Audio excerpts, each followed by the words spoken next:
नमस्कार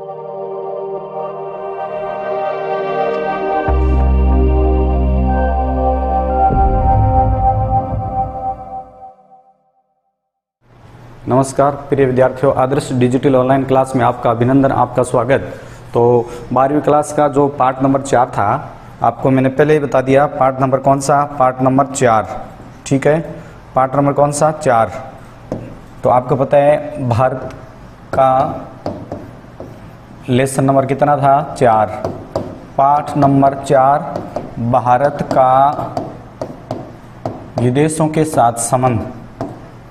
भारत का विदेशों के साथ संबंध, ऐसा टॉपिक है। ठीक है, चौथा लेसन, तीसरे लेसन का आपको पीडीएफ उपलब्ध करा दी जाएगी नोट्स की। तो भारत के विदेशों के साथ संबंध, तो ये तो लेसन है। ठीक है, तो कल हमने चर्चा की थी। अब देखो इस फोटो के माध्यम से हम देखें, तस्वीर के माध्यम से, तो आपको पता है ये लेसन था। मैंने जो आपके बारे में बताया था, अच्छी तरह से चीज़ समझाई थी कि वीके कृष्ण मेनन के बारे में हमने पढ़ा था कल। आज मैं थोड़ा वापस इसको रिवाइज करा देता हूँ। वीके कृष्ण मेनन जो राजनयिक और मंत्री 1934 से 1947 के बीच में इंग्लैंड की लेबर पार्टी, आपको पता है इंग्लैंड में लेबर पार्टी की शासन थी। जब भारत आज़ाद हुआ था 1947 में, तो भारत आज़ादी के समय में इंग्लैंड की सरकार किस पार्टी की थी? लेबर पार्टी की सरकार थी। किसकी सरकार थी? लेबर पार्टी की। तो वीके कृष्ण मेनन आपको पता 1897 में 1974 जो राजनयिक और मंत्री थे, 1934 से 1947 के बीच में इंग्लैंड में लेबर पार्टी की क्या थी? सरकार थी। तो लेबर पार्टी वहाँ पर क्या थी? सक्रिय। तो आपको ये ध्यान में रखना है, इंग्लैंड में 2 ही पार्टी है, एक लेबर पार्टी और एक है आपको पता है लिबरल पार्टी। तो इंग्लैंड की लेबर पार्टी में सक्रिय थी। इंग्लैंड में भारतीय उच्चायुक्त भी रहे। ये भारत में क्या रहे? उच्चायुक्त। एक आपको सबसे बड़ा प्रश्न ये बनता है यहाँ पर कि वीके कृष्ण मेनन, वीके कृष्ण मेनन नेहरू की सरकार में, नेहरू की सरकार में रक्षा मंत्री थे। नेहरू की सरकार में क्या थे? रक्षा मंत्री थे। तो इस चीज को भी आपको विशेषतः समझना है।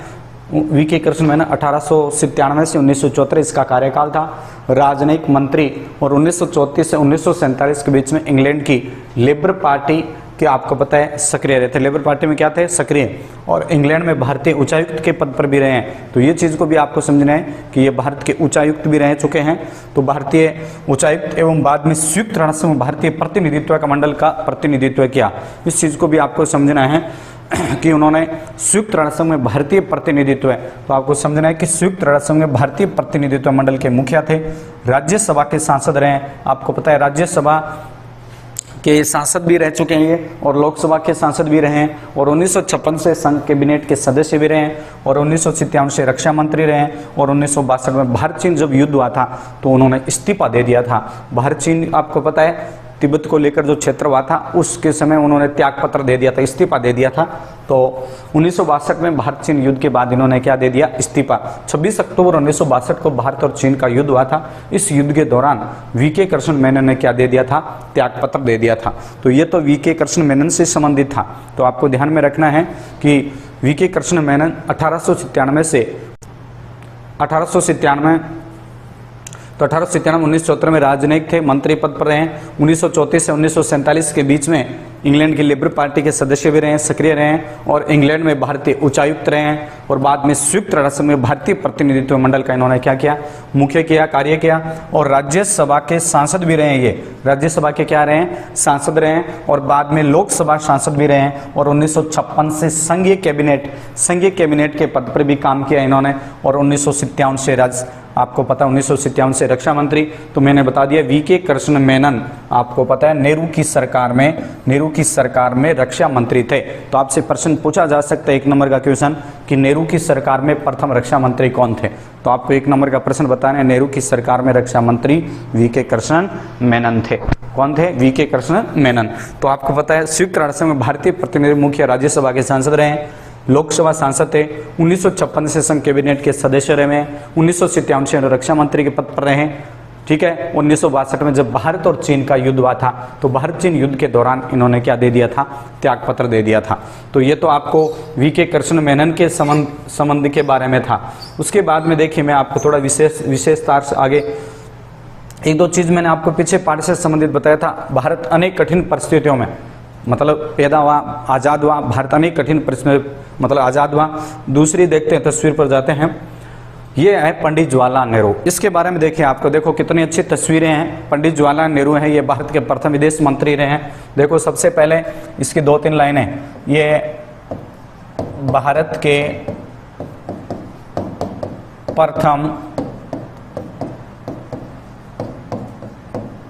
के प्रथम क्या थे, ये प्रधानमंत्री थे। ठीक है, एक तो भारत के प्रथम क्या थे, प्रधानमंत्री थे। दूसरी बात, अंतरिम सरकार के भी प्रधानमंत्री रहे हैं। अंतरिम सरकार में भी क्या रहे हैं, प्रधानमंत्री रहे हैं। तीसरा, विदेश मंत्री के रूप में कार्य किया इन्होंने, विदेश मंत्री के रूप में कार्य किया है। ठीक है। चौथी, विदेश नीति के जनक,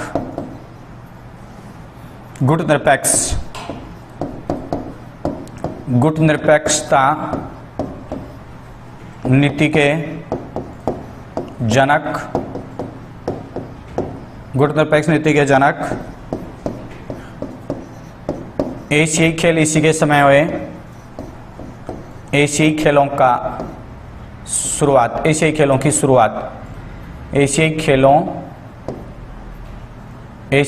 की शुरुआत अच्छी चीज है। देखो एशियाई खेलों की क्या है शुरुआत। छठी चीज, सिंधु नदी विवाद, सिंधु नदी विवाद। सातवीं चीज, देखो कितना अच्छे पॉइंट टू पॉइंट मैं बता रहा हूं। पहला, भारत के प्रथम प्रधानमंत्री थे, अंतरिम सरकार के भी प्रधानमंत्री रहे, विदेश मंत्री के रूप में कार्य किया, गुटनिरपेक्षता नीति के क्या थे, ये जनक थे। एशियाई खेलों की भी शुरुआत इसी के समय हुई, सिंधु नदी विवाद इसी के समय में हुआ। 7 क्लियर हो गई, 7वीं लिखा रहा हूं मैं। 29 अप्रैल 1954 को भारत और चीन के बीच पंचशील समझौता।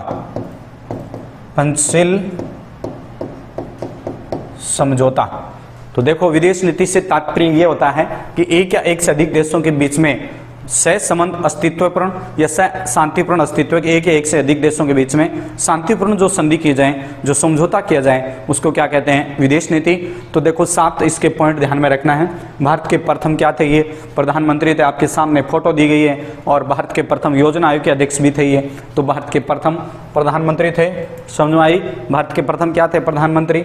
दूसरा, अंतरिम सरकार के प्रधानमंत्री, और अंतरिम सरकार का जो गठन हुआ था वो हुआ था 2 सितंबर 1946 को, 2 सितंबर 1946 को। तीसरा, विदेश मंत्री के रूप में इन्होंने क्या किया, कार्य। आपको पता है 52 से 64 तक उन्होंने का विदेश मंत्री के रूप में कार्य। गुटनिरपेक्षता नीति के क्या थे, ये जनक थे। तो भारत के प्रथम प्रधानमंत्री। दूसरे, अंतरिम सरकार के प्रधानमंत्री थे, जिसका गठन 2 सितंबर 1946 को हुआ। तीसरी बात, विदेश मंत्री के रूप में उन्होंने कार्य किया। चौथी, गुटनिरपेक्षता की नीति के क्या थे, ये जनक थे। 5वीं, एशियाई खेलों की शुरुआत हुई थी इसी के समय में। एशियाई खेलों की क्या हुई थी, शुरुआत। तो इस चीज को भी आपको समझना है, एशियाई खेलों की क्या हुई इसी के समय में, शुरुआत। तो एशियाई खेलों की शुरुआत। फिर सिंधु नदी विवाद, तो सिंधु नदी विवाद हुआ था 1960 में, सिंधु नदी विवाद। और 29 अप्रैल 1954 को भारत और चीन के बीच एक समझौता हुआ, जिसका नाम था पंचशील समझौता। ये 3 पॉइंट आपको नोट करने हैं, आप स्क्रीनशॉट ले सकते हो इसकी। तो भारत के प्रथम प्रधानमंत्री थे, अंतरिम सरकार के प्रधानमंत्री थे, 2 सितंबर 1946 को अंतरिम सरकार का गठन हुआ। तीसरा, विदेश मंत्री के रूप में उन्होंने क्या किया, कार्य किया। चौथा, गुटनिरपेक्षता नीति के क्या थे, ये जनक थे। 5वां, एशियाई खेलों की उसके समय में क्या हुई, शुरुआत हुई। और छठा पॉइंट था वो सिंधु नदी विवाद हुआ था। आपको पता है भारत और पाक के बीच में सिंधु नदी विवाद हुआ था। तो उस समय में भारतीय प्रधानमंत्री कौन थे, पंडित जवाहरलाल नेहरू थे। अब जाकर सिंधु नदी विवाद सुलझा है। 29 अप्रैल 1954 को भारत और चीन के बीच में क्या हुआ था, पंचशील समझौता हुआ था। ठीक है, ये इतना सा आपको ध्यान में रखना है। ये नेहरू के बारे में संबंध था, नेहरू से ही संबंधित था ये। उसके बाद में एक ध्यान और रखना, 2-3 चीजें और बता दूं मैं, 7 हो गए नहीं। 8वां पॉइंट देखिए, सामुदायिक विकास कार्यक्रम, सामुदायिक विकास कार्यक्रम, सामुदायिक विकास कार्यक्रम की शुरुआत। 9वां पॉइंट, सामुदायिक विकास कार्यक्रम की शुरुआत पंचायती राज का, श्री गणेश, पंचायती राज का श्री गणेश, पंचायत राज का श्री गणेश किसके समय में? पंडित जवाहरलाल नेहरू के समय में। 10वीं चीज ये ध्यान में रखना है, प्रथम पंचवर्षीय योजना, प्रथम पंचवर्षीय योजना और 11वीं चीज, प्रथम पंचवर्षीय योजना इसी के समय में हुई थी, तो सामुदायिक विकास कार्यक्रम की शुरुआत हुई। पंचायती राज का श्री गणेश किसके समय हुआ? पंडित जवाहरलाल नेहरू के समय में। प्रथम पंचवर्षीय योजना के जो अग्रदूत थे, या प्रथम पंचवर्षीय योजना किसके समय में हुई? पंडित जवाहरलाल नेहरू के समय में।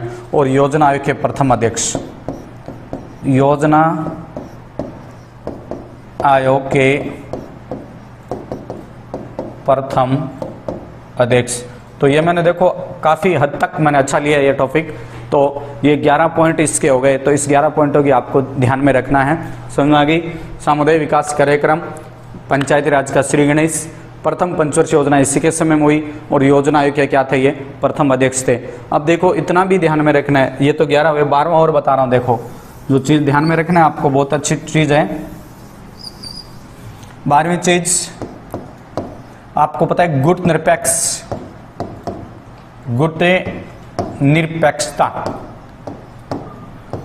निरपेक्षता नीति का मतलब होता है भारत ने तो अमेरिका के साथ होना, न भारत रूस के साथ होना, कि भी दोनों से अलग रहना, दोनों से क्या रहना? अलग। तो आपसे प्रश्न पूछेगा कि गुट निरपेक्षता नीति से आप क्या समझते हो? तो आपको ध्यान में रखना है, गुट निरपेक्षता का नीति से तात्पर्य यह है कि भारत न तो अमेरिका के साथ होना चाहता था, न भारत रूस के साथ होना चाहता था, साम्यवादी रूस के साथ, दोनों से तटस्थ अलग रहना चाहता था। उसी का नाम क्या है? अपने आप में एक स्वतंत्र नीति अपनाए, उसी का नाम क्या है? गुट निरपेक्ष नीति। और गुट निरपेक्षता नीति का जनक कौन था? पंडित जवाहरलाल नेहरू। तो गुट निरपेक्षता से आपको ध्यान में रखना है कि गुट निरपेक्षता से तात्पर्य वो नीति, गुट निरपेक्षता से तात्पर्य वो नीति जिसमें न तो अमेरिका के साथ होना, न रूस के साथ होना, और दोनों से आपको पता है न तो अमेरिका के साथ होना, न रूस के साथ होना, उसी का नाम क्या है? अपने आप में एक नीति अपनाए, उसको क्या कहते हैं? गुट निरपेक्षता की नीति। एक और ध्यान में रखना है, 13वीं जो चीज है, एफ्रो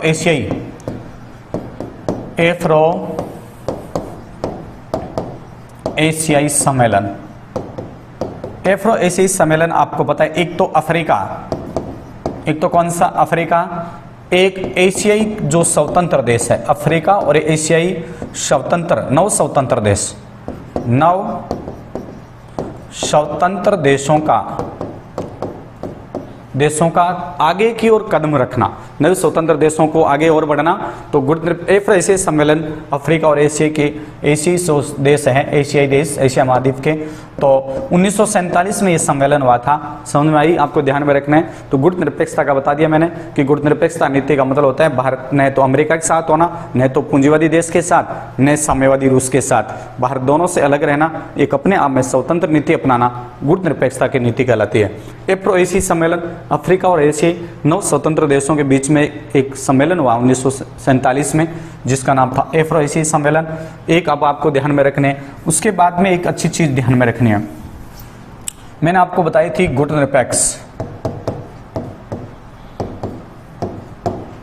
निरपेक्षता का जनक था पंडित जवाहरलाल नेहरू। कौन था? जवाहरलाल नेहरू। तो गुट निरपेक्ष नीति का जनक कौन था? पंडित जवाहरलाल नेहरू। ठीक है। उसके बाद में आपसे पूछेगा पहला गुट निरपेक्षता की नींव गुट निरपेक्षता की नींव बाडूग सम्मेलन में रखी गई। गुट निरपेक्षता की नींव बाडूग सम्मेलन में रखी गई। गुट निरपेक्षता की नींव बांडुंग सम्मेलन में रखी गई। ठीक है, पहला गुट निरपेक्षता की नींव कौन से सम्मेलन में रखी गई? बाडुंग शहर में रखी गई। और कब रखी गई? 1955 में। कब रखी गई? 1900 बाडुंग सम्मेलन में इसकी नींव रखी गई। इस चीज को भी आपको विशेष क्या रखना है, ध्यान में रखना है। तो देखिए, गुट निरपेक्षता के जनक पंडित जवाहरलाल नेहरू, ये तो क्लियर हो गया कि गुट निरपेक्षता नीति का जनक कौन था? पंडित जवाहरलाल नेहरू था। कौन था? पंडित जवाहरलाल नेहरू। ठीक है, आपको इस चीज को ध्यान में रखना है कि गुट निरपेक्षता की नीति पंडित जवाहरलाल नेहरू थे इसके जनक। और गुट निरपेक्षता की नींव कौन से सम्मेलन में रखी? बांडुंग सम्मेलन। और बांडुंग आपको ध्यान में रखना है इंडोनेशिया में है। कहाँ है? इंडोनेशिया। ये ध्यान में रखना है कहाँ है? बांडुंग जो सम्मेलन है, दो बार लिख देता हूं मैं, बांडुंग। तो आपको एक वापस बता देता हूं मैं, गुट निरपेक्षता के जनक कौन थे? पंडित जवाहरलाल नेहरू। तो आपको इस चीज को आपको ध्यान में रखना है। तो दूसरी चीज ये ध्यान में रखनी है, गुट निरपेक्षता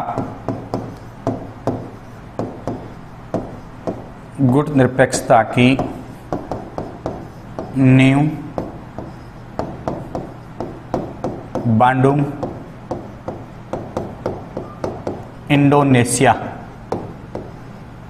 इंडोनेशियाई देश में।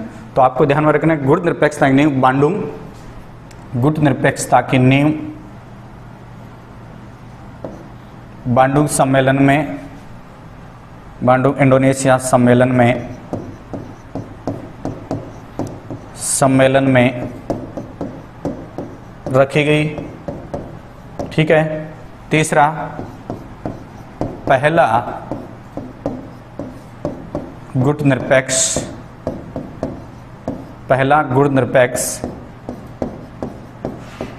सम्मेलन, पहला गुट निरपेक्ष सम्मेलन सितंबर 1961 ईस्वी में आयोजित हुआ। पहला गुट निरपेक्ष सम्मेलन सितंबर 1961 में आयोजित हुआ। कहाँ हुआ? बेलग्रेड में, यूगोस्लाविया में हुआ। 25 देशों ने भाग लिया। चलो स्क्रीनशॉट लीजिए आप, एकदम धीमी गति से, हमें कोई भागना नहीं है, आराम से नोट्स लिखिए आप। तो सबसे पहले गुट निरपेक्षता का जनक कौन था? पंडित जवाहरलाल नेहरू। और गुट निरपेक्षता की नींव बांडुंग इंडोनेशिया सम्मेलन में रखी गई। पहला गुट निरपेक्ष सम्मेलन सितंबर 1961 में आयोजित हुआ और बेलग्रेड में हुआ। कहाँ हुआ? बेलग्रेड में। कितने देशों ने भाग लिया? 25 देशों ने भाग लिया। कितने देशों ने? 25 देशों ने। तो ये तो आपको है, इसके बारे में ध्यान में रखना है। अब आपसे और भी प्रश्न पूछेगा, देखो 2-3 और मैं प्रश्न जुड़ा देता हूँ। तो गुट निरपेक्षता का जनक नेहरू से ही है संबंध सारा, नेहरू के बारे में चल रही है चर्चा। तो गुट निरपेक्षता का जनक पंडित जवाहरलाल नेहरू। गुट निरपेक्ष नीति बांडुंग इंडोनेशिया में रखी गई, बांडुंग इंडोनेशिया सम्मेलन में रखी गई। पहला गुट निरपेक्ष सम्मेलन सितंबर 1961 में आयोजित हुआ, बेलग्रेड में हुआ। कहाँ हुआ? ये ध्यान में रखना है। तो बेलग्रेड में हुआ, और बेलग्रेड है यूगोस्लाविया में। कितने देशों ने भाग लिया? 25 देशों ने भाग लिया। ठीक है, यहाँ तक क्लियर? आगे चलता हूँ, देखिए उसके बाद में आपसे प्रश्न क्या पूछेगा, वो एक और यहाँ से प्रश्न मिलान का प्रश्न आता है, देखो। और हो सकता है इसमें नहीं आएगा, नहीं इस पार्ट से, यदि पॉलिटिकल सेकंड है स्वतंत्र भारतीय राजनीति, तो फर्स्ट राजनीति की किताब में आ जाएगा, उसी में ये गुट निरपेक्ष सम्मेलन लग रहा है। तो अब आपसे पूछेगा अगला, 1 सितंबर को गुट निरपेक्षता दिवस मनाया जाता है। 1 सितंबर को गुट निरपेक्षता दिवस मनाया जाता है। 1 सितंबर को कौन सा दिवस मनाया जाता है? गुटनिरपेक्षता दिवस मनाया जाता है। उसके बाद में देखिए, मैंने आपको बताया पहला जो सम्मेलन हुआ था, पहला सम्मेलन में कितने देशों ने भाग लिया? 25 देशों ने। पहला सम्मेलन में 25 देशों ने भाग लिया। वर्तमान में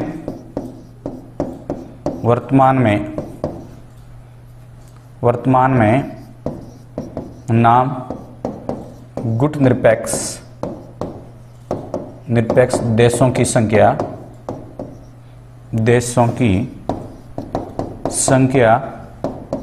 120 है। भारत में पहली बार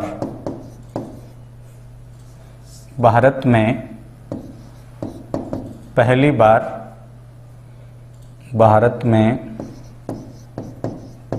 बार 1983 में हुआ। भारत में ये तो हो गया नहीं, आपको यहाँ नोट करना। 1 सितंबर को गुटनिरपेक्ष दिवस मनाया जाता है।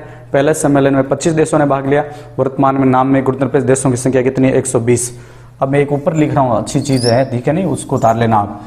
अब देखो, आप चीज ध्यान में रखना है, भारत में पहला गुटनिरपेक्ष सम्मेलन भारत में कब हुआ? ये भी पूछ सकते हैं आपको। भारत में पहला गुटनिरपेक्ष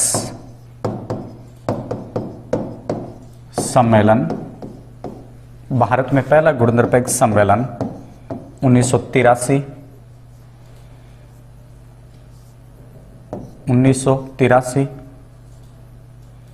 दिल्ली में हुआ। कहाँ हुआ? दिल्ली में, इंदिरा गांधी के समय।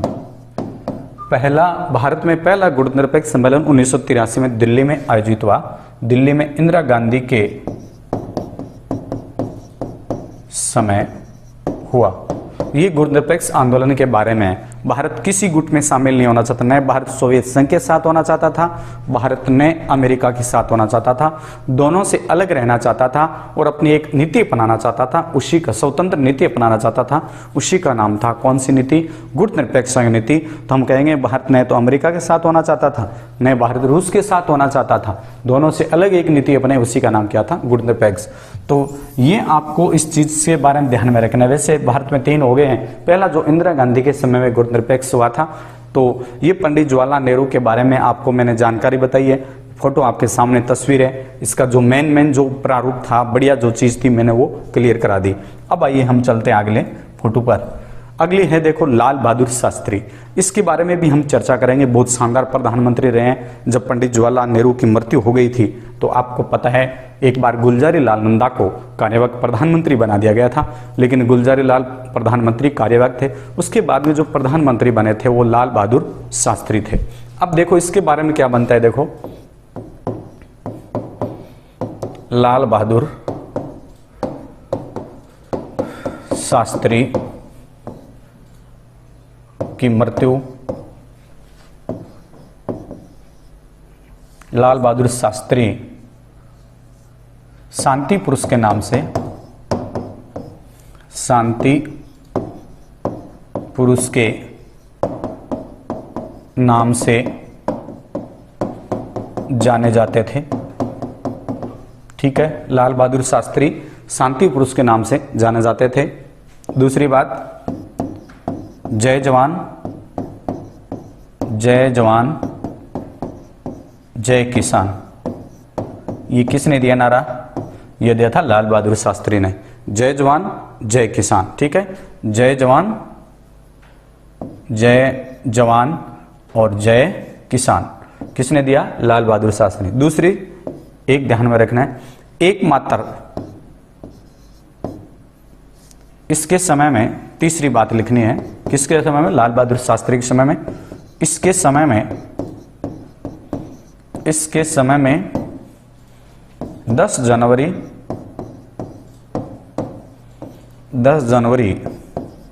1966 ईस्वी में, 10 जनवरी 1966 में तो लाल बहादुर शास्त्री शांति पुरुष के रूप में जाने जाते हैं।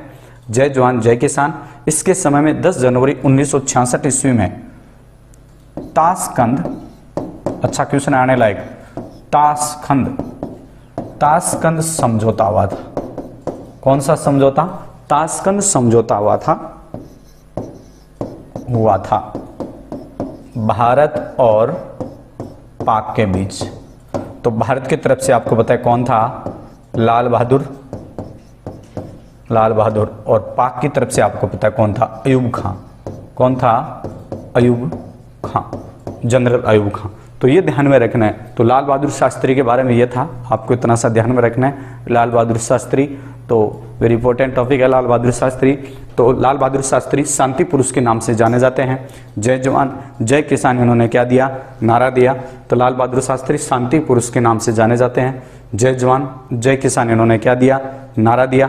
इसके समय में 10 जनवरी ये चीज भी ध्यान में रखना है, इसके समय में 10 जनवरी 1966 को ताशकंद क्या हुआ था? समझौता। तो ये प्रश्न पूछा जा सकता है कि ताशकंद समझौता कब हुआ था? तो आपको ध्यान में रखना है, ताशकंद समझौता 10 जनवरी 1966 हुआ था। एक तरफ लाल बहादुर शास्त्री थे और एक तरफ कौन थे? जनरल अयूब खां। पाकिस्तान की तरफ से कौन थे? जनरल अयूब खां। तो देखो एक बात, दूसरी, तीसरी और चौथी, ये 3 हो गए हैं, 3 बातें हो गई है नहीं। तो आपको ध्यान में रख रहे हैं लाल बहादुर शास्त्री की पुरुष लाल बहादुर शास्त्री शांति पुरुष के नाम से क्या है? जाने जाते हैं। जय जवान जय किसान नाम का इन्होंने क्या दिया? नारा दिया। और इसके समय में 10 जनवरी 1966 को कौन सा समझौता हुआ? ताशकंद समझौता हुआ भारत और पाक के बीच में। भारत की तरफ से लाल बहादुर शास्त्री और अयूब खां। पाकिस्तान की तरफ से कौन था? पाकिस्तान की तरफ से कौन था? अयूब खां। क्लियर? उसके बाद में चलते हैं, देखो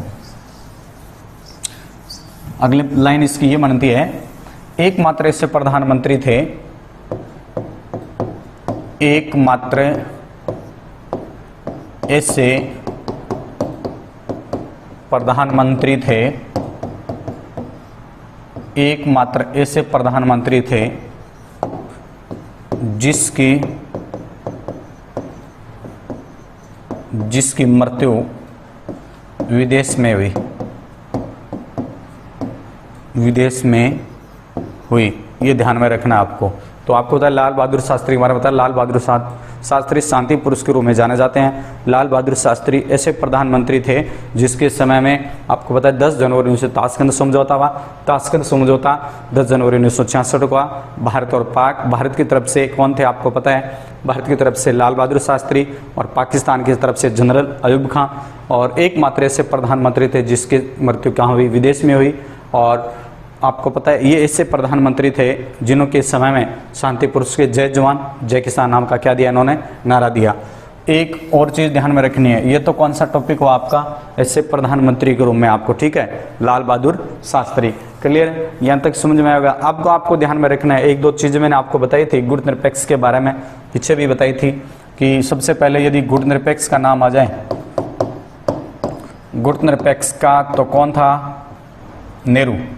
गुट निरपेक्षता का जो संस्थापक था नहीं भारत में, तो संस्थापक कौन था? नेहरू। कौन था? नेहरू। ये तो हो गया। फिर आपको इंडोनेशिया से पूछे, इंडोनेशिया, तो इंडोनेशिया से क्या बताओगे आप? सुकर्णो बताओगे, ठीक है। तीसरा आपको घाना से पूछें, ये मिलान का प्रश्न आ सकता है, घाना से वामे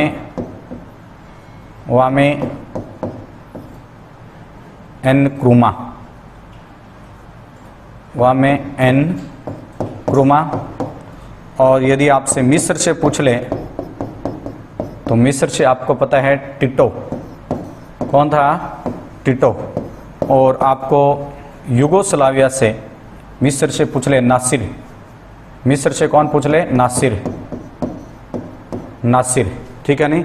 और युगोस्लाविया से पूछ ले, युगोस्लाविया, तो टिटो। इस तरह से याद रखने आपको, ठीक है नहीं। तो 5 थे, गुट निरपेक्ष नेहरू, इंडोनेशिया सुकर्णो, घाना वामे एन क्रुमा, मिस्र से नासिर और युगोस्लाविया से कौन थे? टिटो। इन पांचों ने मिलकर आपको पता है गुटनिरपेक्षता की क्या रखी थी, नींव रखी थी। क्या रखी थी इन्होंने? गुटनिरपेक्षता की नींव रखी थी। तो इस चीज को आपको विशेष से क्या करना है, ध्यान में रखना है। तो गुटनिरपेक्षता का साइंस जो मेन था वो कौन था? नेहरू था। गुटनिरपेक्षता के नेहरू। इंडोनेशिया के कौन था? सुकर्णो। और घाना के कौन था? वामे एनक्रुमा। और मिस्र के कौन था? नासिर। और यूगोस्लाविया के कौन था? टिटो। तो इस तरह से आपको इन चीज़ों के ये 5 गुटनिरपेक्ष देशों के क्या थे?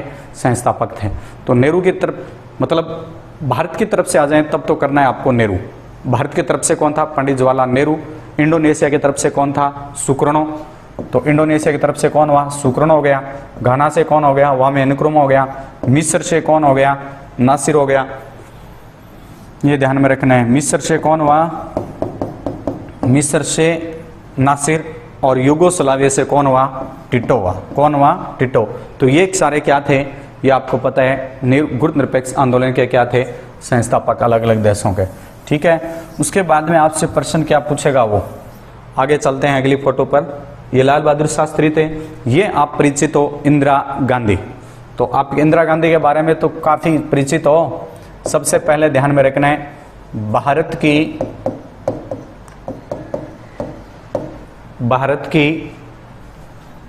पहली महिला प्रधानमंत्री थी। भारत की पहली महिला प्रधानमंत्री कौन थी? इंदिरा गांधी। तो इस चीज को भी आपको विशेष से क्या करना है? ध्यान में रखना है। तो इंदिरा गांधी भारत की पहली क्या थी? महिला प्रधानमंत्री। दूसरी विशेषता यह ध्यान में रखनी है, पहली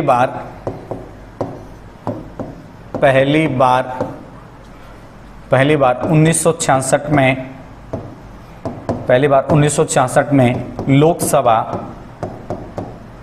लोकसभा चुनाव हार गई थी। राज्यसभा से प्रधानमंत्री बनी। ठीक है। तीसरी बात,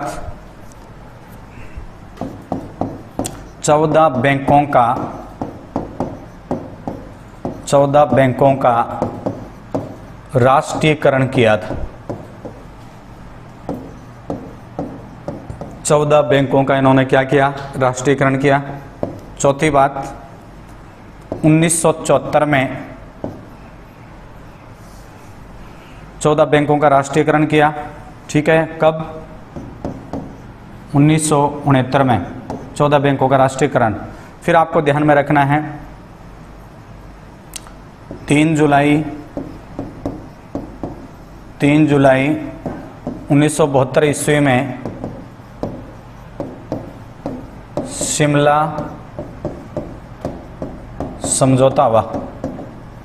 3 जुलाई 1972 में शिमला समझौता हुआ।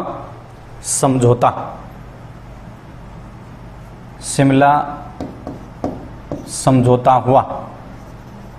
ठीक है। और किस किस के बीच हुआ? भारत और पाक के बीच। भारत की तरफ से इंदिरा गांधी, भारत की तरफ से कौन थी? इंदिरा गांधी। और पाकिस्तान की तरफ से थी जुल्फिकार भुट्टो। ठीक है। तो ये इंदिरा गांधी की मुख्यतः क्या थी? विशेष बातें थी इंदिरा गांधी से संबंधित, जो आपको विशेष तो ध्यान में रखना है। तो आपको यहाँ से ध्यान में रखना है भारत की पहली क्या थी? महिला प्रधानमंत्री थी ये। ठीक है। पहली बार 1966 में लोकसभा चुनाव हार गई थी ये। तो ये ध्यान में रखना है भारत की पहली आयरन लेडी, भारत की क्या थी? महिला प्रधानमंत्री थी।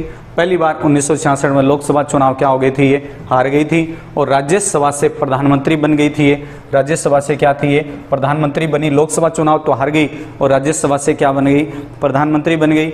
और 14 बैंकों का इन्होंने क्या किया था? राष्ट्रीयकरण किया था। और 3 जुलाई 1972 को शिमला समझौता हुआ था भारत और पाक के बीच में। इंदिरा गांधी भारत की तरफ से तो कौन थी? इंदिरा गांधी थी। और पाकिस्तान की तरफ से कौन थी? जुल्फिकार भुट्टो। तो आपको पता है पाकिस्तान की तरफ से कौन थी? जुल्फिकार भुट्टो। अब आपको एक चीज और ध्यान में रखनी है, ये तो हो गई नहीं राज्यसभा से चुनाव जीती। उसके बाद में पांचवी चीज़ ये ध्यान में रखनी है, 1974 में ईस्वी में पहली बार परमाणु परीक्षण हुआ। 1974 में इसके समय में पहली बार क्या हुआ था, परमाणु परीक्षण हुआ था। तो 1974 में इसके समय पहली बार क्या हुआ था, परमाणु परीक्षण हुआ था। तो 1974 में इसके समय पहली बार क्या हुआ था, उसके समय 1974 में पहली बार उसके समय में क्या हुआ था, परमाणु परीक्षण। तो ये सारे इंदिरा गांधी से रिलेटेड था। तो हमने आज इंदिरा गांधी और पढ़ी है। इसके बाद में हम जो भी आगे टॉपिक होगा इंदिरा गांधी, मोरारजी देसाई, अटल बिहारी, अगले वीडियो में पढ़ेंगे। तब तक के लिए धन्यवाद।